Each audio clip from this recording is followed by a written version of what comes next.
जी नमस्कार साथियों, good morning प्यारे दोस्तों। जय हिंद, वंदे मातरम, राधे राधे।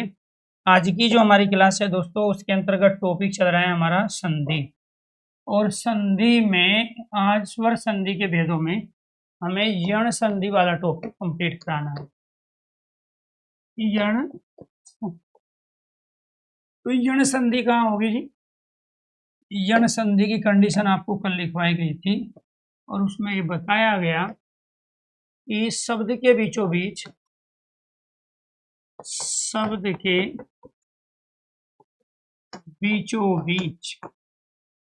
शब्द के बीचों बीच य रे वे वर्ण होंगे।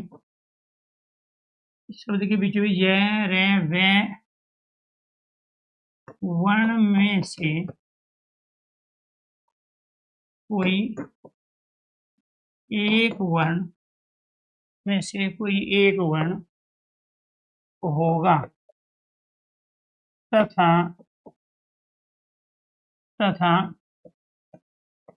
इनसे पहले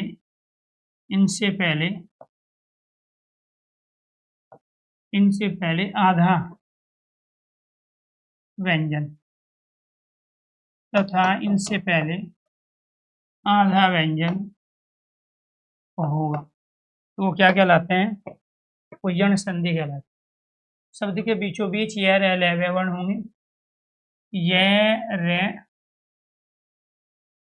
वर्ण, इनसे पहले कोई आधा व्यंजन। दूसरा, जहां इन्हीं दो स्वर वर्ण के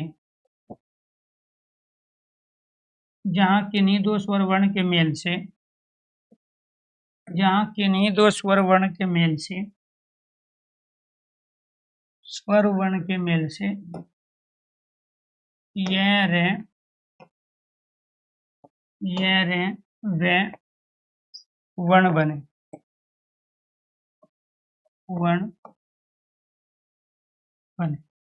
यहाँ किन्हीं दो स्वर वर्ण के मेल से ये रे वे वर्ण बने तो क्या कहलाता है? यण संधि। जैसे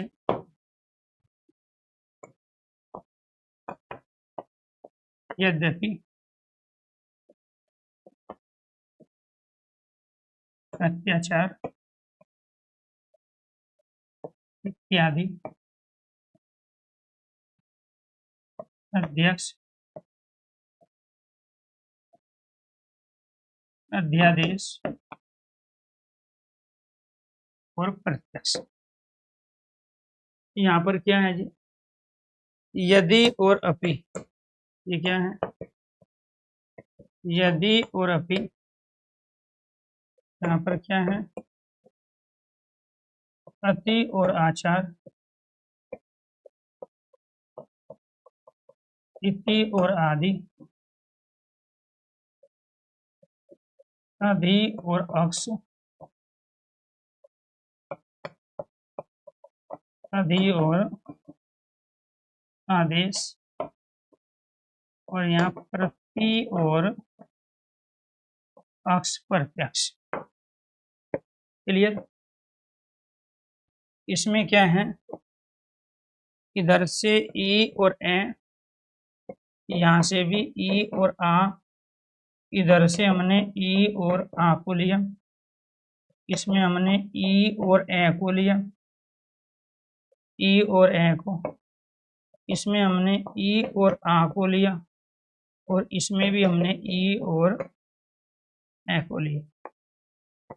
अब आपको ये ध्यान रखना है, ये ई और ए मिलके ये बन गया, तो वो यही कह रहा है शब्द के बीचों बीच ये हो। शब्द के बीचों बीच ये कहाँ है? ये रहा। यहाँ पे शब्द के बीचों बीच ये, इसमें भी शब्द के बीचों बीच ये रहा, ये शब्द के बीचों बीच ये, शब्द के बीचों बीच ये, शब्द के बीच में ये हो, और उससे पहले क्या हो? आधा व्यंजन। इसमें ये आधा व्यंजन है, इसमें ये आधा व्यंजन है, इसमें ये आधा व्यंजन है, यहाँ आधा तय है, यहाँ भी आधा तय है, और ये आधा दय है। ठीक है जी? तो ये आपको ध्यान रखना है। ठीक है, तो देखो ये एक ऐसा टॉपिक है जिस पर 6 टॉपिक डिपेंड हैं। इस बात को मानो, अगर मैं आपसे क्वेश्चन पूछूं तो आप सही नहीं कर पाओगे, क्योंकि इनको एक नहीं, एक से ज़्यादा बार पढ़ना पड़ेगा, जो टॉपिक ज़्यादातर दूसरे टॉपिक पर डिपेंड होते हैं। अगर मैं आपसे यहाँ वर्तनी के क्वेश्चन, पर्यायवाची के क्वेश्चन, संधि विच्छेद के क्वेश्चन, संधि के क्वेश्चन पूछूं तो आप आंसर नहीं दे पाओगे। उसका रीजन क्या होता है कि आप ऊपर ऊपर से चीज़ों को देखते हो, ये शब्द कैसे बना है। अब मान के चलो यहाँ पे मैं पूछने लगूँ कि इनमें उपसर्ग बताओ, तो बिना संधि के आप उपसर्ग थोड़ा ही बता पाओगे। कौन सा ऐसा शब्द है जिसमें उपसर्ग का प्रयोग नहीं हुआ है? ठीक है, 2 आंसर आप, जिसमें उपसर्ग का प्रयोग नहीं हुआ है। ठीक है, तो यहाँ पे शब्द के बीच में क्या था जी, यह उससे पहले आधा व्यंजन था, एक पॉइंट। दूसरा क्या है, जहाँ किन्हीं 2 स्वर वर्णों के मेल से यह बने, तो यहाँ 2 स्वर वर्णों के मेल से क्या बन रहा है, ये यह बन रहा है। इसके बाद में इसमें या, इसमें भी या, इसमें यह, और इसमें या, और इसमें क्या बन रहा है, यह। अब यह बने या बने, बात तो एक ही हुई। ठीक है जी जी, तो ये आपको ध्यान रखना है। ठीक है, तो ये सारे के सारे क्या है, इसमें यहाँ पे अति उपसर्ग का प्रयोग हुआ है, इसमें अधिका, इसमें भी अधिका, इसमें प्रति उपसर्ग है। लेकिन ये जो इति और यदि है, ये निपात शब्द है, ये उपसर्ग वाले नहीं हैं। ठीक है, ये उपसर्ग वाले नहीं है, ये आपको ध्यान रखना। क्लियर?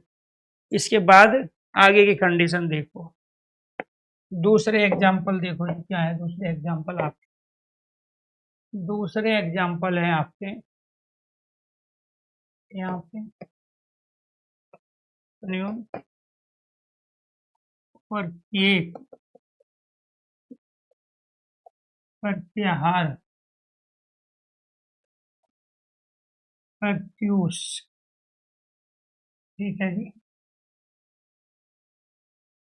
अब इसमें कैसे बनेंगे, ये ने और ओन से मिलके बना है, ये प्रति और एक से मिलके बना है, ये प्रति और आर से मिलके बना है, और ये प्रति और उस से मिलके बना है। कौन से 2 वर्णों का मेल हुआ है यहाँ पे, ई और उ, ये उ और आई, ई और आ, यहाँ पे ई और औ, ई और औ। अब यहाँ पे क्या है, ई और औ, उ मिलके क्या बन गया, यू। ई और ओ मिलके ये, ई और आ मिलके या, ई और उ मिलके क्या बन गया आपका, यू बन गया। क्लियर? तो यहाँ ये ध्यान रखना है, इसमें से जब आपने ये ई ले लिया तो आधा न बचेगा ना, ये ई यहाँ ले लिया, इसमें से उ ले लिया आधा ने, ई और उ को मिलाया तो क्या बन गया, ऐसे शब्द बनता है। भाई इधर से आधा न बच गया, इधर से भी ये न बच गया, ई और उ को मिलाया न्यून। इस तरीके से आपको इनका ध्यान रखना है। तो ये प्रति और उस क्या बन गया आपका, प्रत्युष बन गया। ठीक है, यहाँ पे भी ये ई और आ मिलके क्या बन गया आपका, या बन गया। ठीक है, क्लियर? तो ये ध्यान रखना है। अब आ जाओ दूसरे एग्जाम्पल पे। दूसरा एग्जाम्पल क्या है, जैसे मात्राज्ञा, पितरादेश, मात्रादेश, पितरादेश, इनका संधि विच्छेद करेंगे तो कैसे बनेगा जी, ये बनेगा मात्र और आज्ञा, और ये पितृ और आदेश। शब्द को ऐसी जगह से अलग करना है जहां उसका मीनिंग हो जाए। अगर मीनिंग नहीं है तो उसका संधि विच्छेद भी नहीं होगा। तो ये आपको ध्यान रखना है, शब्द को ऐसी जगह से अलग करना जहां उसका मीनिंग हो, अर्थ हो। ठीक है, तो यहाँ पर क्या हो गया, री और आ, इसमें भी री और आ, री और आ, ये भी क्या है, री और आ है, री और आ। तो ये क्या हो गया जी, यहाँ पे री और आ मिलके रा, री और आ मिलके रा, री और आ मिलके रा, री और आ मिलके क्या है, रा है। री और आ मिलके क्या बन गया, रा बन गया। अब देखो इसको देख लो एक बार, इसमें से आप ये री निकालोगे तो आधा तय बचेगा ना, इसमें से आ निकालोगे इधर या बचेगा, री और आ मिलके ये क्या बनेगा, रा। तो पहली कंडीशन तो ये बनी, दूसरी कंडीशन ये बनी, तीसरी कंडीशन क्या है जी आपकी, तीसरी कंडीशन है मात्राज्ञा। तीसरी कंडीशन क्या है आपकी, मात्राज्ञा। ठीक है, वेरी गुड। तो ये आपको ध्यान रखना। अब इसके अलावा दूसरे एग्जाम्पल देखो जी, यहाँ पर हमने एक शब्द ले लिया अन्वेषण, स्वागत, अन्वे और स्वच्छ। अब आपको ये बताना है और स्वच्छ, इनमें से किस शब्द में यण संधि नहीं है, इनमें से किस शब्द में यण संधि नहीं है, वे कौन कौन से शब्द हैं जिसमें यण संधि नहीं है। आपने 1 2 3 4 5 भी ले सकते हो, ठीक है। तो यही तो, जी मैं वही पूछ रहा हूँ, जो पढ़ चुके हैं वो बताइए, उन्हीं से आंसर पूछ रहा हूँ। ठीक है, इसमें से कौन सा शब्द है जिसमें यण संधि नहीं है, कौन सा शब्द है जिसमें स्वर संधि नहीं है। ठीक है, इनमें उपसर्ग बताइए जी, कौन सा उपसर्ग प्रयुक्त हुआ है। इनमें से ऐसा शब्द बताइए जिसकी वर्तनी सही नहीं लिखी है। ठीक है, जिसकी वर्तनी सही नहीं लिखी है, गलत वर्तनी बताइए कौन सी है। अशुद्ध वर्तनी, इनका मीनिंग बताइए क्या होता है, इनका पर्यायवाची बताइए, अन्वेषण का, अन्वय का, ठीक है, स्वच्छंद का पर्यायवाची बताइए। जो पढ़ चुके हैं वे बताएंगे, जो नहीं पढ़े हैं उनसे क्वेश्चन है।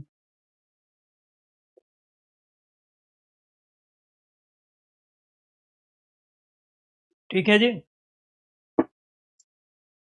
तो क्वेश्चन क्या आते हैं, इनके पर्यायवाची बताने हैं, अशुद्ध वर्तनी कौन कौन सी है वो बताना है, उपसर्ग बताना है, ठीक है, कौन सा है, कौन सा यण संधि का उदाहरण नहीं है, कौन सा स्वर संधि का उदाहरण नहीं है।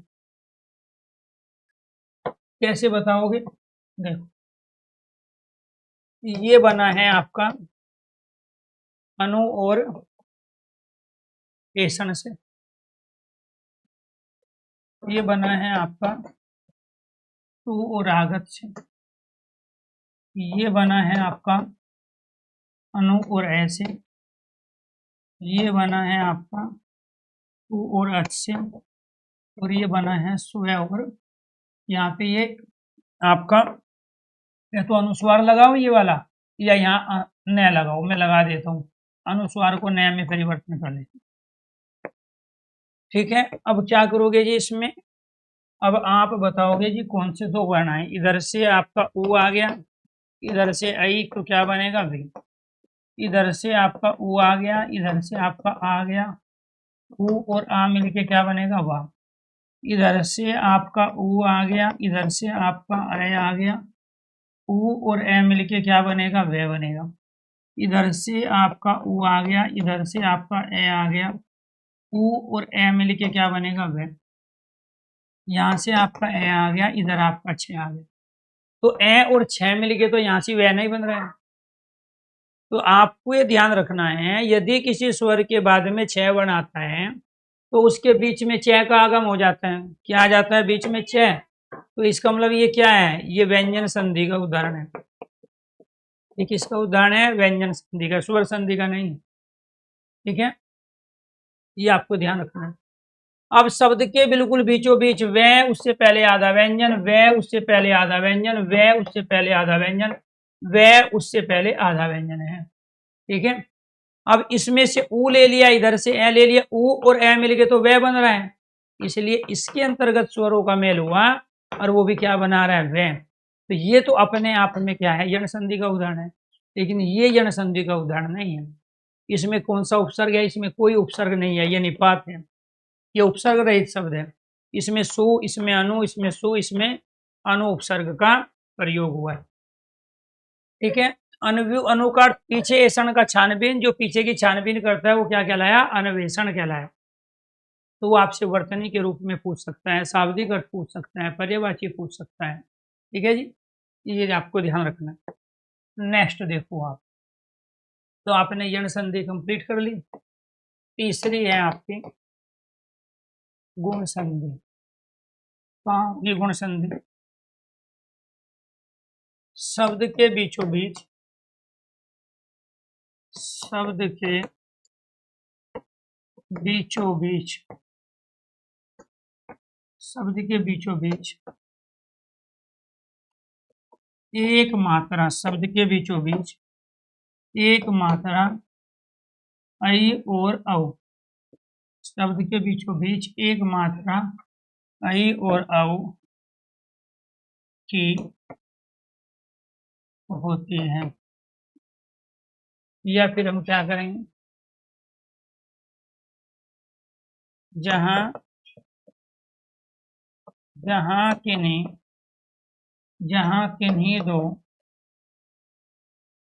किन्हीं दो स्वर वर्णों के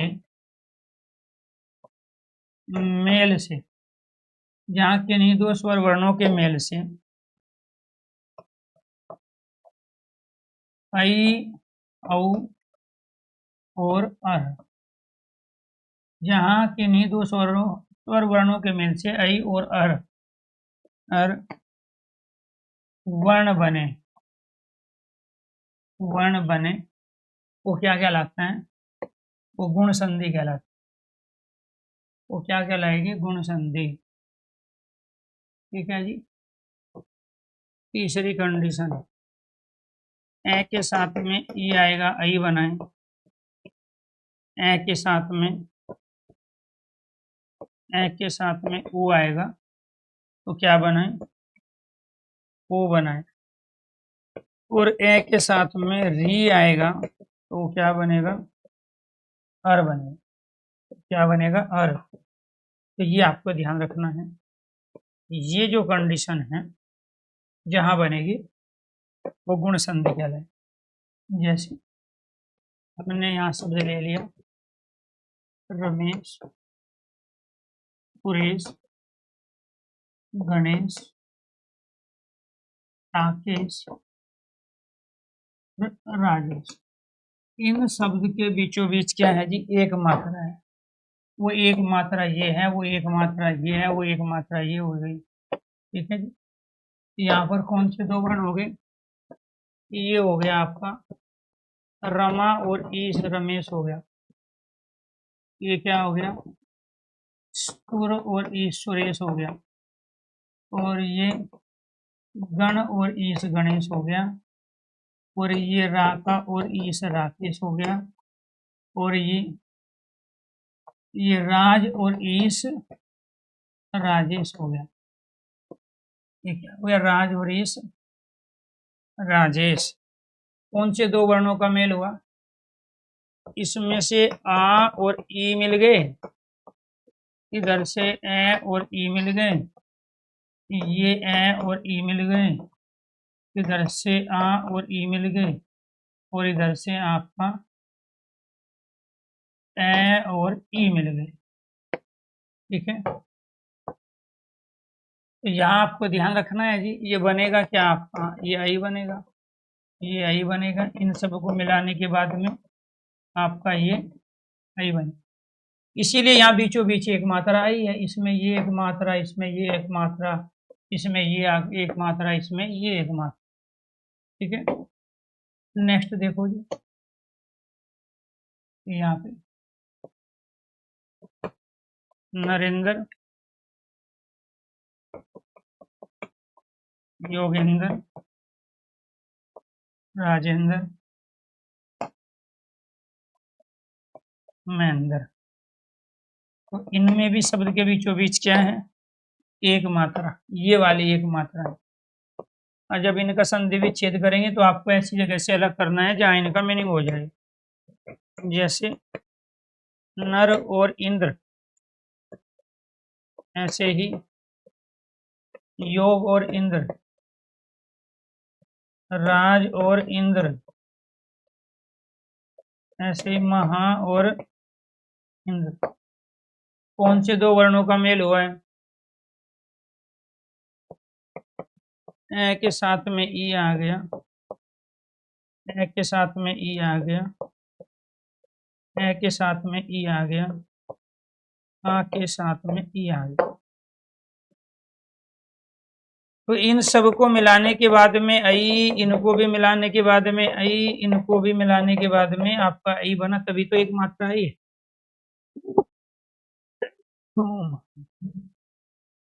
तो ये सारे के सारे क्या है हमारे, ठीक है। Thank you, thank you, thank you. तो ये सारे क्या होते हैं हमारे। चलो जी करेंगे, इसके बाद में दूसरा सेक्शन लेके आएंगे। पहले ये कर लो, कुछ बच्चों का जो पढ़ना चाह रहे थे उनके 4-5 टॉपिक हैं जो इस पर डिपेंड है, उनको क्लियर हो जाएंगे। ठीक, इसके बाद में फिर आपकी दूसरी कंडीशन इसी के अंदर, ये कौन सी कंडीशन थी आपकी, ये वाली कंडीशन थी, जहां शब्दों के बीचों बीच आई, जहां किन्हीं दो स्वर वर्णों के मेल से आई। अब बारी किसकी आ गई, औ की आ गई। तो ये कंडीशन तो आपने कंप्लीट कर ली है, अब आपको ये कंडीशन कंप्लीट करनी है और फिर आपको ये वाली कंडीशन।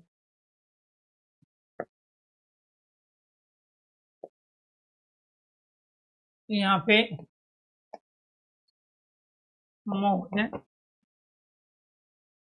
महोत्सव,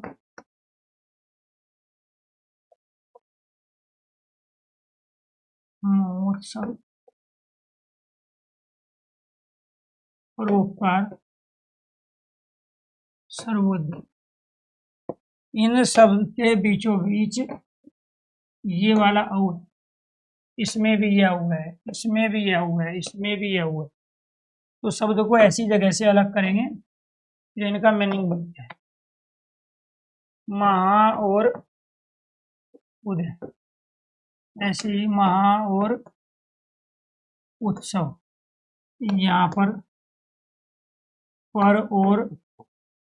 उपकार, ऐसे ही सर्व और उदय, सर्वोदय।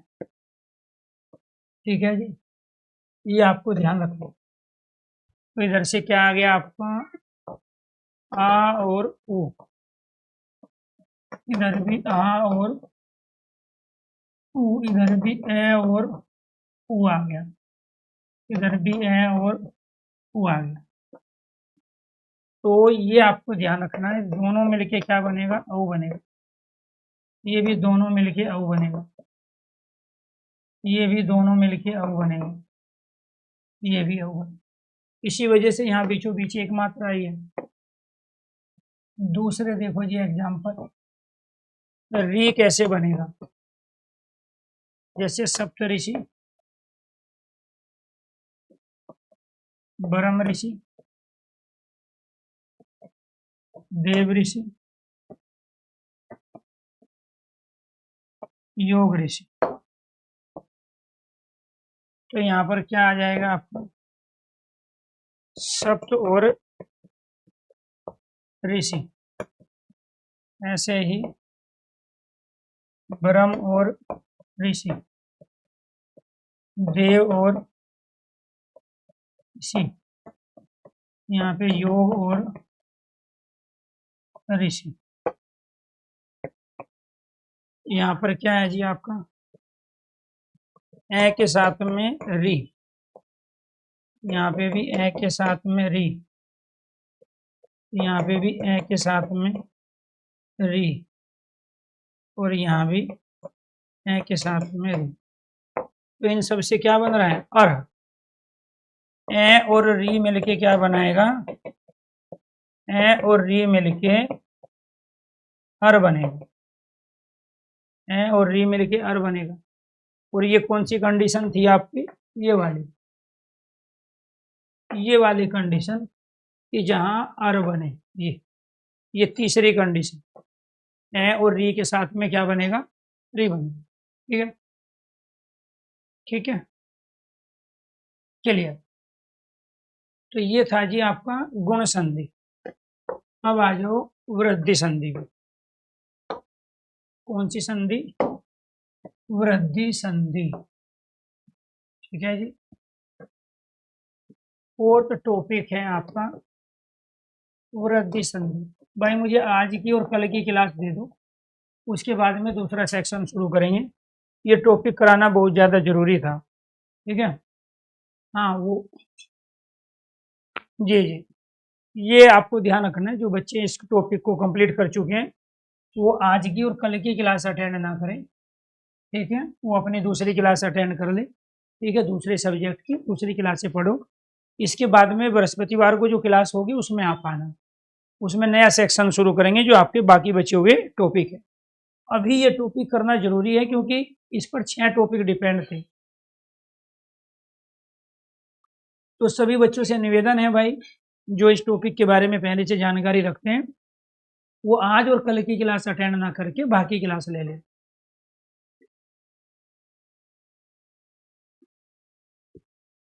जी जी, हाँ जो बच्चे हैं वो कराएंगे भाई। ठीक है, क्योंकि जो टॉपिक कराने हैं वो इसी टॉपिक पर डिपेंड है और डिपेंड रहने वाला टॉपिक पहले कराना पड़ेगा। ठीक है जी, सदानंद जी, शरद, ठाकुर राजेश, विक्रांत, जितिन। ठीक है, आप लोगों के मैंने कमेंट ले लिए हैं। ठीक है, आप आज की और क्लास कल की ये 2 क्लास अटेंड ना करें। ठीक है, क्योंकि इन दोनों क्लास में टॉपिक हो जाएगा कंप्लीट और उसके बाद इस पर डिपेंड रहने वाले दूसरे नए टॉपिक आएंगे बृहस्पतिवार को। ठीक है, आ जाओ यहाँ पे। इसके बाद है वृद्धि संधि। कहाँ है जी वृद्धि संधि,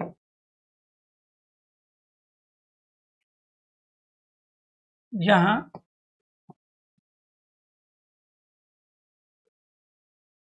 जहां शब्द के बीचों बीच, जहां शब्द के बीचों बीच दो मात्रा, जहां शब्द के बीचों बीच दो मात्रा ऐ और औ, जहां शब्द के बीचों बीच दो मात्रा ऐ और औ, ऐ और औ की हो, जहां शब्द के बीचों बीच दो मात्रा ऐ और औ की हो तो क्या कहलाते हैं, वृद्धि संधि। दूसरा, जहां दो स्वर वर्णों के, जहां दो स्वर वर्णों के योग से, जहां दो स्वर वर्णों के योग से आए और आए, आए और आए वर्ण बने, जहां दो स्वर वर्णों के योग से आए और आए वर्ण बने वो क्या कहलाते हैं, वृद्धि संधि कहलाते हैं। आए और आए वर्ण बने वो क्या कहलाएंगे, वृद्धि संधि। जैसे सदे, तथे, मतेक्य और एक एक। इन शब्द में यहाँ पे क्या है, आई है, ये आपको ध्यान रखना। ये क्या है, इसके बाद यहाँ पर जी क्या है, ये सदा और एव है, तथा और एव है, मत और एक है, एक और एक।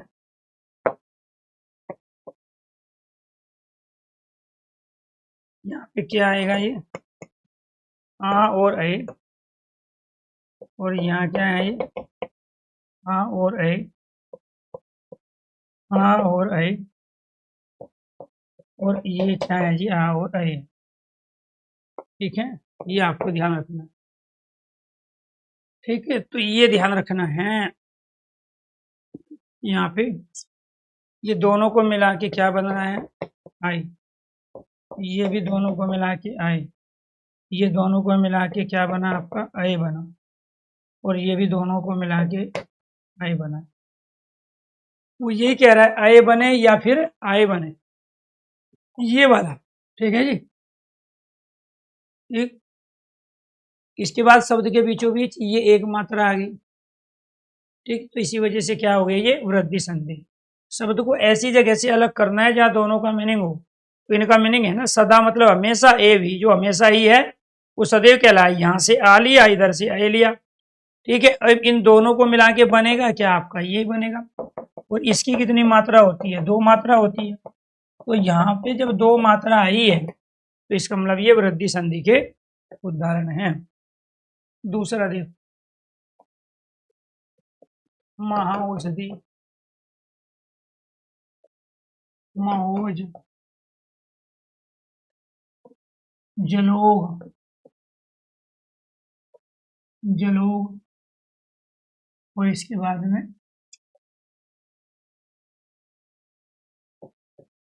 वन औषधि।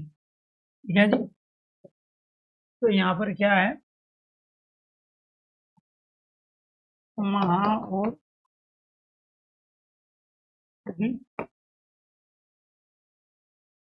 महा और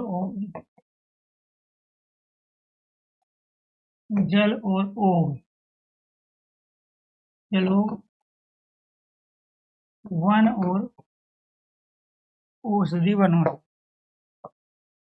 कौन से दो वर्ण आपस में मिले हैं, आ और औ, आ और औ,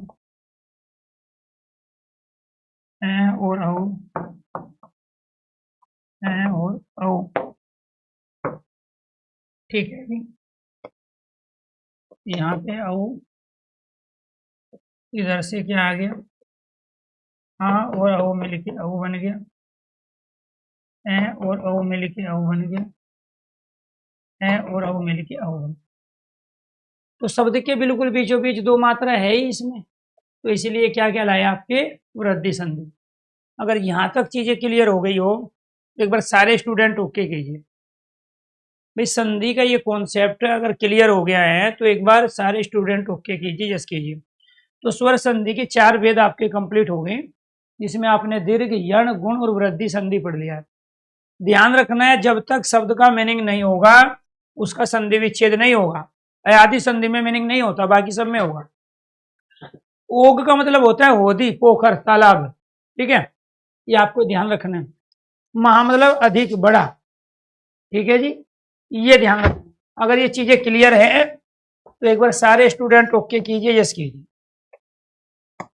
इसके बाद पांचवा और लास्ट भेद है अयादि संधि। अयादि संधि कहाँ होगी जी, अयादि संधि?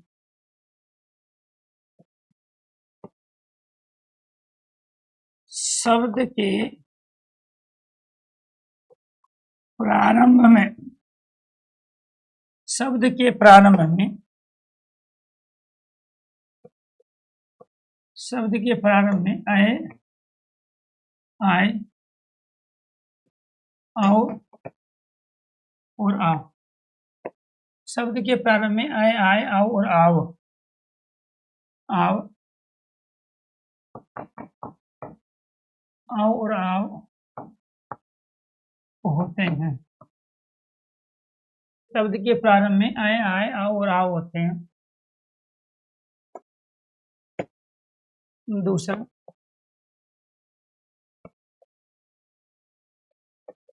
शब्द के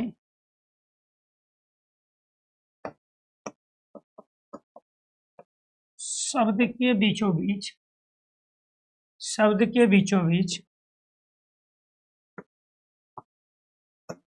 यह और वह, शब्द के बीचों बीच यह वह वर्ण होंगे तथा इनसे पहले शब्द के बीचों बीच यह वर्ण वह वर्ण होंगे तथा इनसे पहले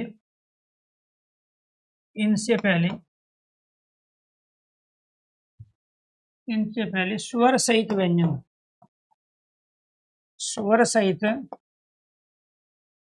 व्यंजन शब्द के बीचों बीच यह वह वर्ण होंगे तथा इनसे पहले स्वर सहित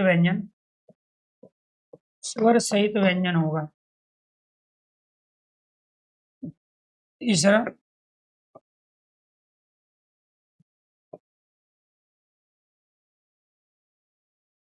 इनसे पहले स्वर सहित व्यंजन होगा। शब्द तीन वर्णों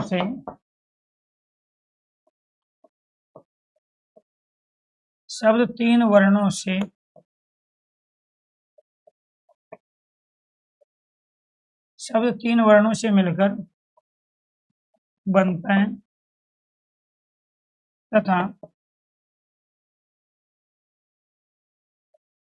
तथा संधि विच्छेद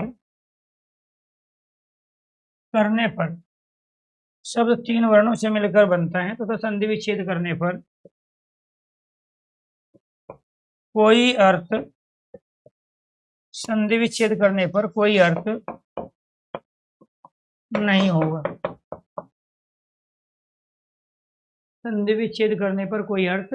होगा। जी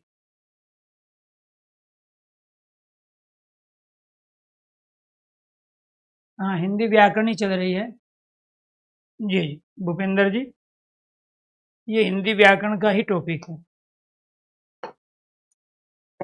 यहाँ पे देखो जी,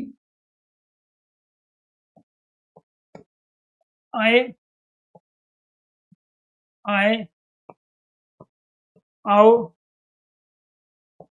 और आओ, इनसे बनने वाले इन शब्दों में आपकी अयादी संधि होती है। जैसे हमने यहाँ शब्द ले लिया नयन, शयन, गयन और चयन। ऐसे ही नायक, गायक, नायिका और गायिका। ऐसे ही पवन, हवन, धवन, पवन, हवन, धवन, कवक, पवित्र,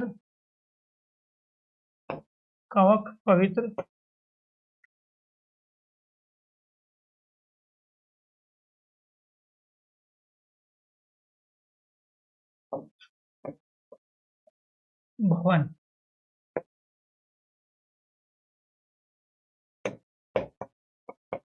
पावन, पावक, गावक, नाविक, सावन, सावक, रावण और सर्व।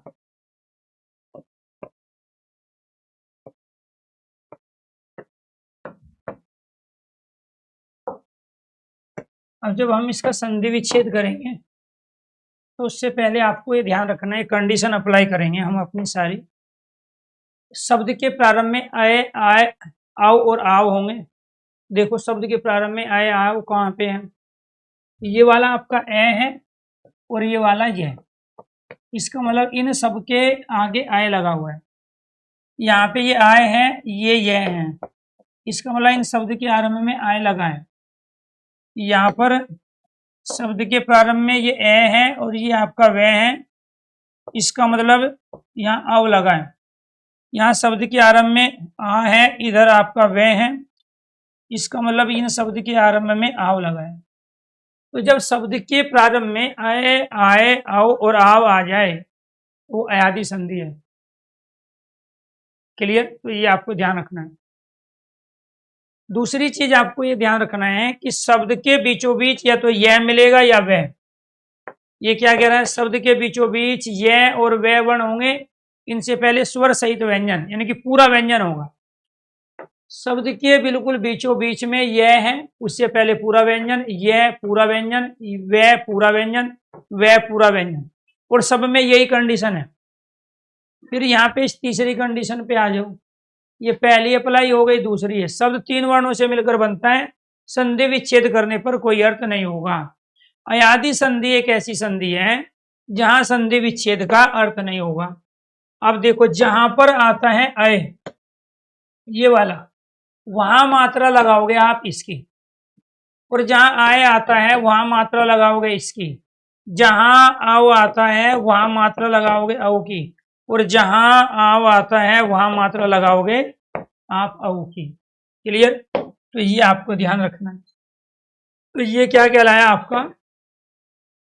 यहाँ पे ने और अन, ये जो बनेगा ने और अन से मिलके बनेगा, और ये से और अन, और ये और अन, और ये चे और अन से मिलके बनेगा। ऐसे ही यहाँ पर ये बनेगा आपका ने और अक से मिलके। ये क्या बनेगा? ने और अक, ये बनेगा गे और अक, और ये बनेगा ने और इका, और ये बनेगा गे और इका। इसके बाद में ये क्या है? ये पो और अन, ये किससे बनेगा? हो और अन से मिलके बनेगा। ये धो और अन से मिलके बनेगा, और ये पो और अक से मिलके बनेगा, और ये पो और इत्र से मिलके बनेगा। ये भो और अन से मिलके बनेगा, और ये श्रो और अन से मिलके बनेगा। जो अनुनासिक वर्ण होते हैं वो आपस में चेंज हो जाते हैं, ध्यान रखना है। जो कैवर, चैवर, टैवर का अंतिम वर्ण होता है ना, जैसे ये न है, तो ये न का परिवर्तन न में, ये वाला, तो यहाँ इसका संधि विच्छेद ये होगा, न आएगा। ठीक है, न का इसमें परिवर्तन होगा। अब इसमें मात्रा किसकी लगाते हैं हम? इसमें मात्रा लगाते हैं औ की। तो ये कैसे बनेगा? ओ और अन, और ये पो और अक, और ये कैसे बनेगा? धो और अक से मिलके बनेगा, धो और अक, और ये क्या बनेगा? ये नो और इक, नाविक, और ये सो और अन, और ये किससे मिलके बनेगा? सो और अक से मिलके, और ये श्रो और अन से मिलके बनेगा। क्लियर? तो ये क्या कहलाया? ये न है, तो न का न में परिवर्तन। ठीक है, अनुनासिक वर्ण आपस में शब्द का अर्थ बनाने के लिए परिवर्तन हो जाता है, बदल जाते हैं। ठीक है, ये आपको ध्यान रखना है। क्लियर? गगन में बीच में गे है, होना क्या चाहिए? यह और वह होना चाहिए ना। ठीक है, देखो ये क्या कह रहा है, शब्द के बीच में या तो यह होगा या वह, उससे पहले पूरा व्यंजन। क्लियर? तो ये आपको ध्यान रखना। आप ये नहीं देखोगे ये 3 वर्णों से मिलके बनेगा। अरे 3 वर्णों से मिलके तो मेरा नाम भी बना है अरुण, लेकिन उसमें कंडीशन थोड़ी अप्लाई, वर्णों का मेल थोड़ा ही हो रहा है। तो गगन में कोई वर्णों का मेल हो ही नहीं रहा है, तो संधि कहाँ से होगी? जो संधि की परिभाषा ही को अप्लाई नहीं कर पा रहा है, तो वहां संधि नहीं होगी। ठीक है, शब्द के आरंभ में आय होना चाहिए। क्या होना चाहिए शब्द के आरंभ में? आय नहीं है गगन में, आय है, आओ है, आव है। ठीक है, सब 3 वर्णों से मिलकर बनता है, संधि विच्छेद करने पर अर्थ नहीं होगा। तो ये तीनों कंडीशन जहां अप्लाई हो रही है उसको अयादि संधि कह रहे हैं। अयादि जो शब्द है ना वो बना कैसे है, अय है आदि में जिसके, अय और आदि से मिलके बना है। आदि का अर्थ होता है प्रारंभ, आदि का अर्थ क्या होगा, प्रारंभ होगा, आदि का अर्थ क्या होगा, प्रारंभ। ठीक है, तो ये आपको ध्यान रखना है, अय है ये वाला अय, ठीक है, अय है आदि में जिसके, वो क्या कहलाया, अयादि संधि कहलाया, वो क्या कहलाया, अयादि संधि। ठीक है जी, तो ये आपको ध्यान रखना है। तो ये क्या कहलाया आपके, सब 3 वर्णों से मिलकर बनता है, संधि विच्छेद करने पे कोई अर्थ नहीं होगा। तो ये है आपकी अयादि संधि। ठीक, और कल जो करेंगे व्यंजन और विसर्ग संधि को कंप्लीट करेंगे। अगर यहाँ तक चीजें क्लियर हो गई है तो एक बार सारे स्टूडेंट से कीजिए, यस कीजिए। अब हमारे 2 भेद बच गए, उसके बाद में फिर नया ग्रुप करेंगे, नए सेक्शन करेंगे। एक बच गया आपका व्यंजन संधि और तीसरा बच गया आपका विसर्ग संधि, और ये दोनों ही कल वाली क्लास में हो जाएंगे कंप्लीट, और उसके बाद में लेंगे नया सेक्शन। और इस टॉपिक को इसलिए पढ़ रहे थे क्योंकि हमें पर्यायवाची शब्द में दिक्कत आती है, वर्तनियों में दिक्कत आती है, उपसर्ग प्रत्यय को पहचानने में दिक्कत आती है, अनेकार्थी शब्दों में हमें अर्थ नहीं पता होता। जब हम संधि विच्छेद कर लेंगे तो शब्दों का मीनिंग निकाल लेंगे।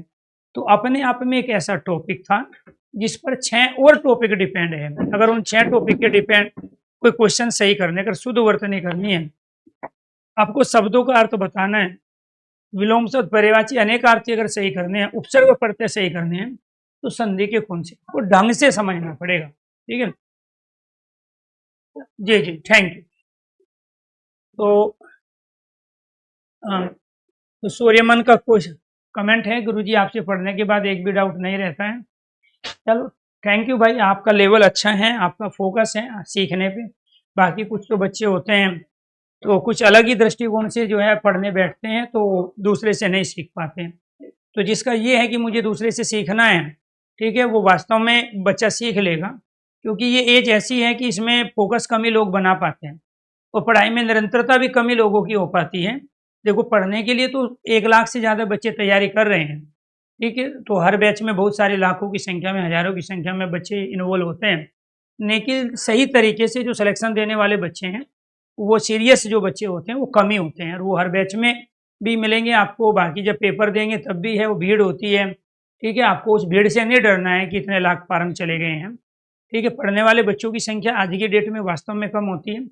बच्चा की उम्र हो गई है, उसने ग्रेजुएशन कंप्लीट कर ली है, 12th कंप्लीट कर ली है, तो पड़ोसियों को देख के, रिश्तेदारों को देख के फार्म तो वो भी भरेगा और घर वालों को भी दिखाने की कोशिश करेगा कि हाँ मैं पढ़ रहा हूँ। लेकिन सच्चाई ये है कि वो पढ़ाई से अभी कोसों दूर हैं, क्योंकि पढ़ने के जिन तरीकों पे उसको चलना है, ठीक है, उन तरीकों को उसने आज तक अपने आप आजमाया नहीं है।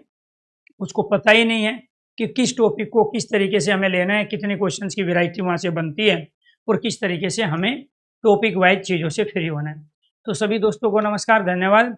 तो किसी का भी कोई डाउट है इस संधि से रिलेटेड टॉपिक से, या कोई दूसरा टॉपिक जो अब तक आपने पढ़ लिया है उससे संबंधित कोई भी अगर आपका किसी का डाउट है, तो आप कमेंट बॉक्स में कमेंट करके अपने डाउट्स ले सकते हैं। ठीक है, हाँ, यूट्यूब पर मेरी क्लास रहेगी आज शाम को, ठीक है, 9 बजे क्लास लेंगे, उस ऊपर 60 जो सीरीज चल रही थी, ठीक है, तो उसी के 60 क्वेश्चन आज कराएंगे। नहीं देखो जी, जो आपकी लास्ट क्लास होगी आपके बैच में, उसमें मैं खुद बताऊंगा कि इतनी क्लासें आपकी हो चुकी है, ये आपका सिलेबस है, ये टॉपिक हमने पढ़ लिए हैं और इस तरीके से आपको पीडीएफ दी गई, ठीक है, तो वो लास्ट क्लास में होगा। अभी टॉपिक बचे तो तभी तो क्लासें चल रही है। सिलेबस पूरा हो जाता तो क्लासें क्यों चलती, उसमें लिखा आता सिलेबस कंप्लीट। तो इसलिए जब तक आपके सारे टॉपिक ना हो जाए तब तक आप रोज अपने आप को एक एक टॉपिक से फ्री करो, तो वो टेंशन आप मेरे पे छोड़ दो, ठीक है, बाकी टॉपिक को पूरा कराना, कोर्स को पूरा कराने का, ठीक है। हाँ, छोटे कुछ नहीं है भाई, जैसे पिछले टॉपिक किए हैं और भी टॉपिक आगे करेंगे तो आपके तो क्वेश्चन ही उटपटांग है। छोटा तो वो होता है ना कि जो चीजें निकल गई, जैसे ट्रेन छूट गई, वो चली गई, अब आएगी नहीं वापस। अभी आपका टिकट कैंसिल कराओ, ठीक है, वो भी फायदा नहीं मिलेगा। एरोप्लेन का आपने टिकट कराया, जहाज निकल गया, छूटना तो उसको बोलते हैं। तो जब रेगुलर क्लास चल रही है उसमें छुट्टी कहाँ, आज ये टॉपिक कर रहे हैं, इसके बाद दूसरा टॉपिक आएगा। जी नहीं नहीं, बिल्कुल बिल्कुल। पीयूष आप दोबारा कमेंट कीजिए, आपका कमेंट मैं पढ़ नहीं पाया, ठीक है, कि बहुत सारे बच्चे एक साथ कमेंट करते हैं। तो जी बताओ जी, क्या आप कृपा करवा रहे हो? जी जी बिल्कुल करवाएंगे। अमित जी मैंने कल भी पूछा था कि जो जो टॉपिक आप पहले पढ़ना चाहते हो, ठीक है, क्योंकि देखो आप कई बार टेस्ट सीरीज ज्वाइन करते हो, मॉक टेस्ट लगाते हो, वहाँ क्वेश्चन गलत होता है, तो आपको फिर क्या होता है कि सर ये टॉपिक पहले पढ़ा दो, जबकि मैं चलता हूँ ग्रुप के हिसाब से, ठीक है, टॉपिक आपके सारे पूरे होने हैं। ठीक है, तो जैसे वो टॉपिक कंप्लीट होगा तो जिसके भी आप मॉक टेस्ट लगाते हो, क्वेश्चन करते हो, उसके क्वेश्चन सही होने लगेंगे आप लोगों के। और कोई डाउट किसी का? चलो समय भी हो गया, आज के लिए इतना ही। सभी दोस्तों को नमस्कार, धन्यवाद।